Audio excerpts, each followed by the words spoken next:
I want to make you aware of rather extensive free resources that are available for mechanical engineering located at this site here. These were created for chemical engineering, but there's significant overlap, and I'll show you briefly what's involved. But this include interactive simulations, which I've taken a snapshot here of the interactive simulations and point out that courses like fluid mechanics, heat transfer, material science, statics, dynamics, statistics, thermodynamics are all courses that would also be taught by mechanical engineering in addition to chemical engineering.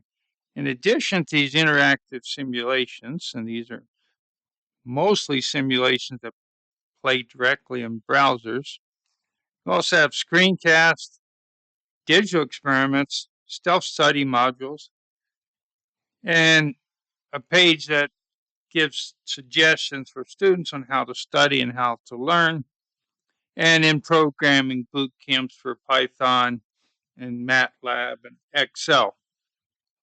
We also have extensive concept tests, more than 2,000, many of which then are for these same courses. Let's briefly look at this page.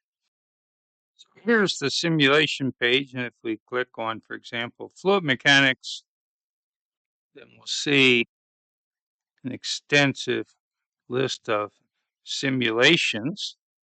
Click on just briefly one of these, the Bernoulli equation. We can change various behavior, velocities, pressures, the height of or diameter of pipe, as well as the height, and then it will do calculations for fluid properties, also for energy. So significant number for fluid mechanics and likewise for the other courses I mentioned. But in addition, there's screencasts, which are short videos recorded on a laptop for courses that we think would be useful, including engineering computing, engineering mathematics, and then the courses that I previously mentioned. So quite a few resources for mechanical engineering.